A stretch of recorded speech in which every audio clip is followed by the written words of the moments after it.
Bonjour Monsieur Tolstoï. Bonjour, bonjour Jérémy, enchanté. Enchanté, c'est un bon endroit pour se rencontrer, c'est un bon endroit. Oui, on a le Kremlin derrière nous, on a le temps seulement. Il n'y a pas de soleil, mais bon.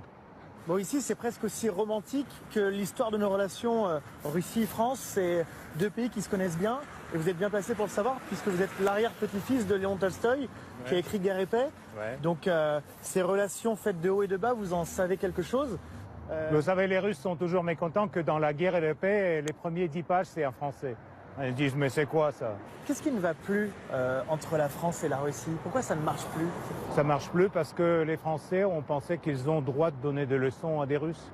Après la fin de la guerre froide, ils ont imaginé qu'ils ont gagné la guerre froide avec les Américains. Ils ont oublié l'histoire de l'Europe, l'histoire du continent. Et je parle non seulement des guerres napoléoniennes, mais aussi de la dernière guerre, par exemple. Aujourd'hui, quand M. Macron dit qu'il va envoyer les soldats à Odessa, il faut lui rappeler que la dernière grande guerre en Europe, la France, elle a tenu 40 jours contre les nazis. Et les Russes, ils ont tenu 4 ans et ils ont gagné la guerre au Berlin. Je veux dire très directement que l'idée d'envoyer les soldats français en Ukraine, ça va se terminer par les cercueils en Orly, couverts par le tricolore, et c'est pas Macron qui va aller les chercher. Donc les Français, ils doivent comprendre les conséquences. C'est tôt. Parlez-nous un peu de nous, parce que vous nous connaissez très bien, vous parlez un français parfait, vous avez étudié en France, vous avez été... Oui, j'ai fait mes études, une partie de mes études en France, et j'ai travaillé pour la presse française aussi, ici à Moscou, dans les années 90. Donc la France, vous la connaissez, vous l'avez aimée. Qu'est-ce qui ne va plus? Pourquoi vous ne nous aimez plus? Mais pourquoi je dois vous aimer? Vous avez entamé 19 000 sanctions contre mon pays, vous menez une guerre économique, vous mentez sur la Russie chaque jour sur BFM. Donc c'est la réaction d'un amoureux déçu? Non, mais vous distribuez les narratifs sur la guerre en Ukraine qui sont complètement, pour nous, impensables. Les choses et toutes les provocations qui, durant ces 2 ans, ont déjà passé dans la presse contre la Russie et qui font l'image des Russes comme les gens qui mangent les enfants le matin. Donc, écoutez, on aime bien la France et les Français, mais on ne peut pas accepter ça. Qu'est-ce qui a déraillé dans notre modèle? Vladimir Poutine érige le modèle russe en opposition avec le modèle d'un Occident qui serait décadent. Qu'est-ce qui est décadent chez nous, Français? Regardez votre gouvernement.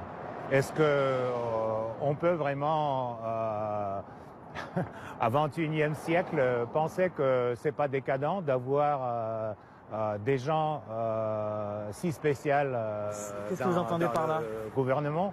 Mais Vous faites référence au fait que notre Premier ministre Gabriel Attal est ouvertement homosexuel?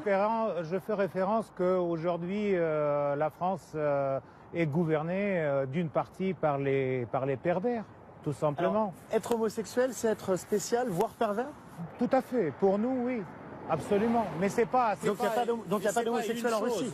Non, et bien sûr, il y en a, mais il n'y en a pas dans le gouvernement. Est-ce qu'ils sont protégés? Est-ce que les homosexuels en Russie peuvent vivre librement et protégés par le gouvernement? Bien sûr, leur vie privée est protégée, mais ils n'ont pas droit à la propagande ouverte de leur mode de vie.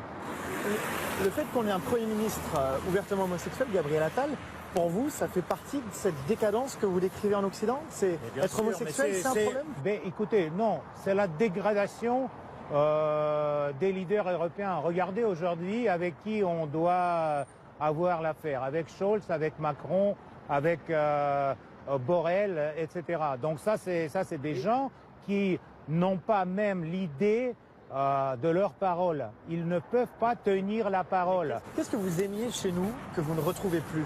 Vous qui avez été si souvent en France, qu'est-ce que vous aimiez en France que vous ne retrouvez plus aujourd'hui?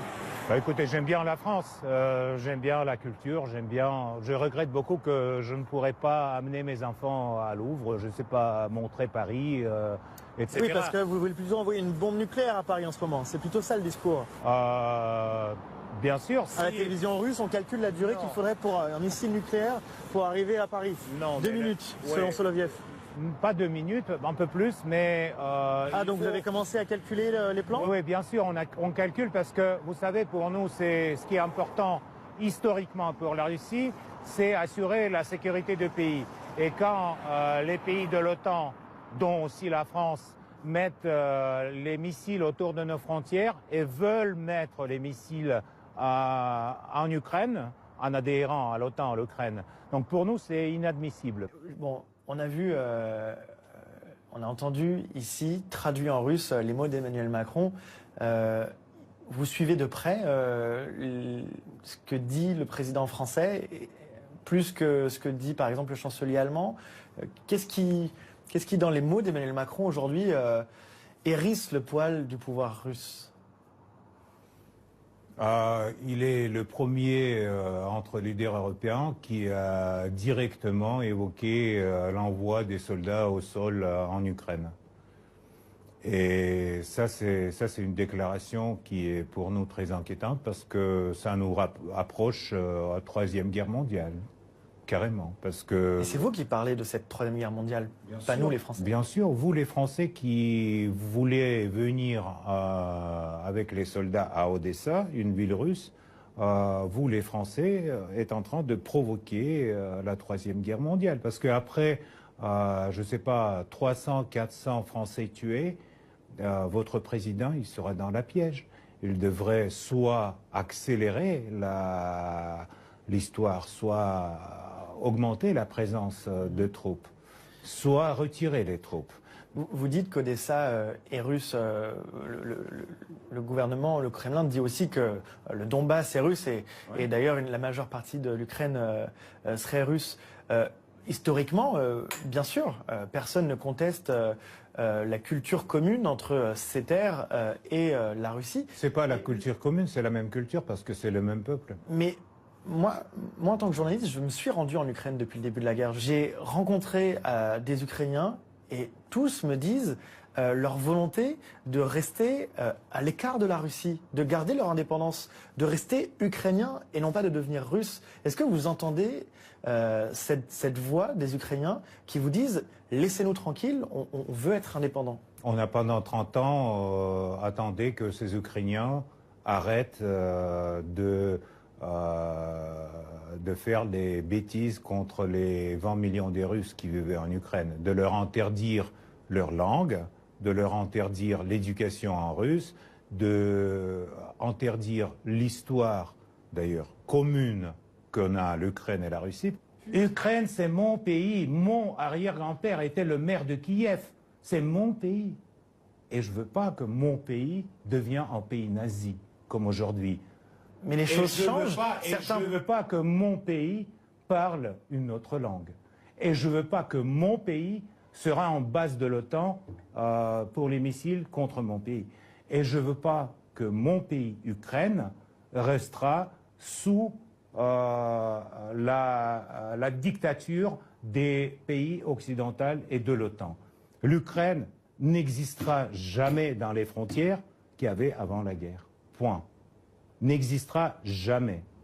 Pour nous, c'est une question existentielle. Et on ne va pas arrêter, on ne va pas retirer les troupes, on ne va pas faire semblant qu'on est... on ne croit pas, on ne croit plus aux accords avec les Européens, on ne croit plus aux accords avec les Américains.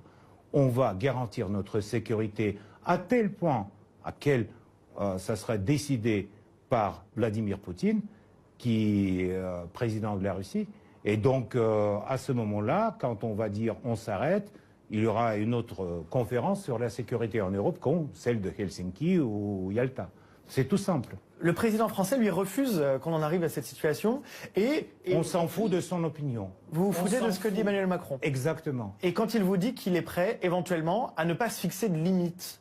On s'en fout de ses limites. On s'en fout de Macron, de ce qu'il dit Macron. On s'en fout de limites de Macron. Et on va tuer... La France reste une puissance nucléaire. Vous l'avez en tête. Tout à fait, avec 200 missiles. Et donc, on va tuer tous les soldats français qui vont venir au sol ukrainien. Tous. Parce qu'aujourd'hui, il y en a, durant le conflit en Ukraine, 13 000 mercenaires, dont 367 Français, et dont 147 ont déjà tué. Donc il y en a 147 citoyens de la France qui ont été tués en Ukraine. et on va tuer tout le monde. Vous inquiétez pas.